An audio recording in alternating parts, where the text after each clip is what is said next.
दोस्तों आज सुनते हैं दो दोस्तों अमर और दिनेश की कहानी, जिसे सुनने के बाद आप बताइएगा कि आप अमर के जैसे हैं या दिनेश के जैसे। तो अमर और दिनेश बचपन के दोस्त थे। दोनों के छोटे छोटे बिजनेस थे, छोटे छोटे परिवार थे और भगवान की दया से काम ठीक ठाक चल रहा था। जहां अमर ने अपना काम खुद खड़ा किया था, दिनेश को उसका बिजनेस विरासत में उसके पिता से मिला था। पर कोरोना के दौरान दोनों संघर्ष करने लगे। अमर बुद्धिमान था। उसने देखा कि बिक्री घट रही थी और जो बचे खुचे ग्राहक थे वो भी असंतुष्ट हो रहे थे। उसने हार मानने के बजाय तुरंत इसका समाधान खोजने का फैसला किया। उसने बाजार का विश्लेषण किया, अपने ग्राहकों से बात की, समय के हिसाब से कुछ नए प्रोडक्ट्स अपने बिजनेस में जोड़े और ग्राहकों तक पहुंचने के लिए एक नई मार्केटिंग टेक्निक भी बनाई जो अधिक ग्राहकों को आकर्षित करे और उनके अनुभव को बेहतर बनाए। उसने और उसकी छोटी सी टीम ने कड़ी मेहनत की, नई टेक्निक्स को लागू किया और कारोबार में बदलाव किए।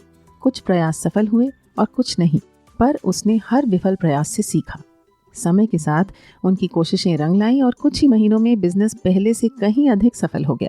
दूसरी तरफ दिनेश भी उन्हीं चुनौतियों का सामना कर रहा था, लेकिन उसने उपाय खोजने के बजाय सिर्फ बहाने ढूंढे।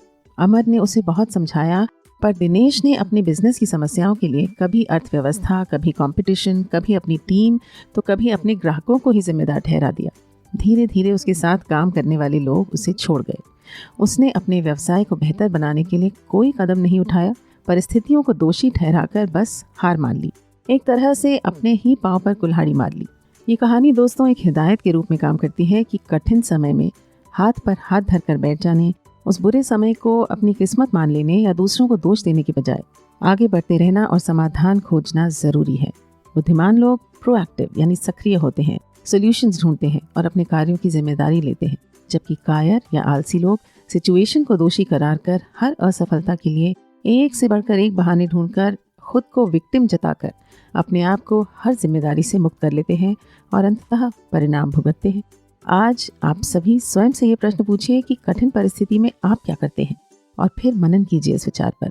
जो सुना वो पसंद आया तो इसे लाइक शेयर करके चैनल को सब्सक्राइब अवश्य कर लीजिएगा यदि अभी तक नहीं किया है। मिलते हैं कल, तब तक स्वस्थ रहें, मस्त रहें, सुविचार को सुनते रहें and have a great day.